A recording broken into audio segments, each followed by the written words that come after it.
हनुमान जी को हुई जेल। अरे ये क्या, हनुमान जी जेल में? ये कैसा अजब खेल है भगवान। हनुमान जी धरती पर आए और ये क्या, उनको जेल में बंद कर दिया। पुलिस की इतनी हिम्मत। मगर आखिर हनुमान जी सोच क्या रहे हैं, चलो सुनते हैं। ब्रह्मा जी को ऐसा नहीं करना चाहिए था। आखिर इतनी छोटी सी बात की इतना बड़ा सजा देता है कोई। माना मुझे ऐसा नहीं करना चाहिए था, पर इंद्रदेव की भी तो गलती थी। आखिर मैंने तो स्वर्ग लोक की भलाई के लिए ही ये सब किया था। चलो देखे हनुमान जी के अंतर मन में घुस के आखिर स्वर्ग लोक में हुआ क्या था। चित्रगुप्त, धरती से 40 अच्छे लोगों को स्वर्ग लोक में लाना होगा। यहाँ कुछ गिनती कम हो गई है। स्वर्ग लोक में सुरक्षा करने के लिए नाइट गार्ड कम पड़ रहे हैं। ऊपर से ये रोज रोज हवन करने के लिए भी तो कोई चाहिए। एक पंडित ले आओ।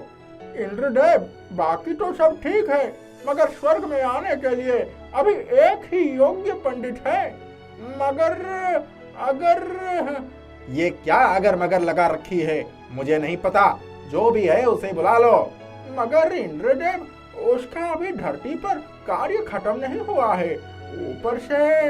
ऊपर से क्या, जल्दी बोलो, वरना वो पंडित राम जी और हनुमान जी का बहुत बड़ा भक्त है। हनुमान जी उसे कभी जल्दी लाने नहीं देंगे। हनुमान की चिंता मत करो, वो सब मैं देख लूंगा। तुम उन सब को लाने का प्रबंध करो। चित्रगुप्त आदेश का पालन तो करना चाहता था, मगर हनुमान जी को बताए बगैर नहीं।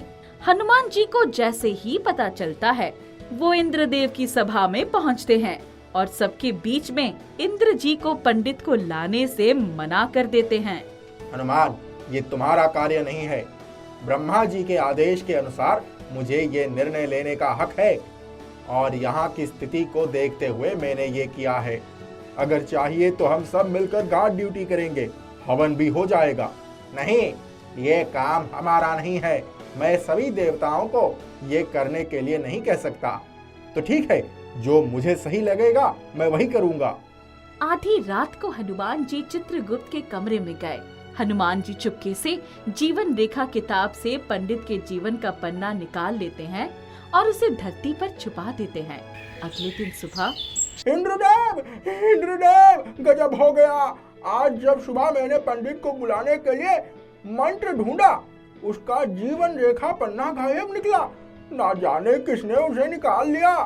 हनुमान, ये जरूर उसी का काम है। मैं अभी ब्रह्मा जी को बताता हूँ।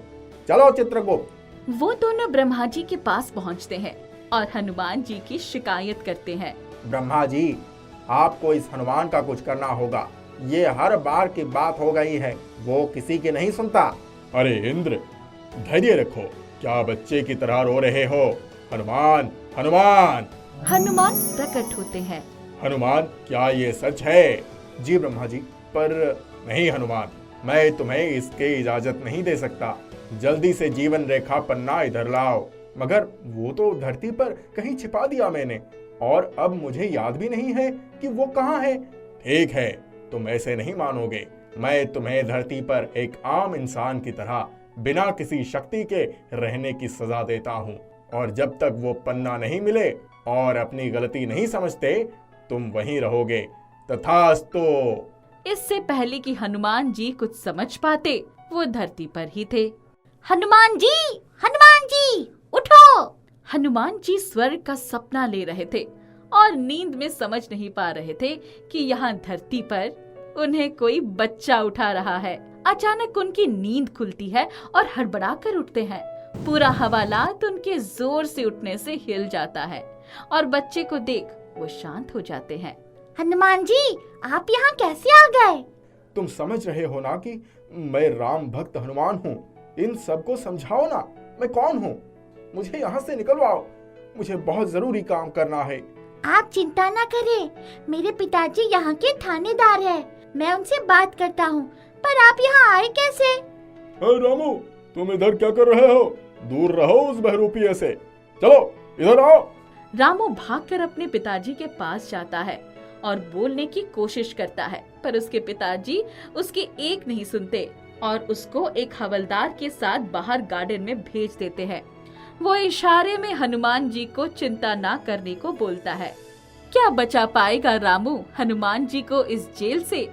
आखिर जेल में आए कैसे हनुमान जी? जानने के लिए देखिए हनुमान जी को हुई जेल का दूसरा पार्ट।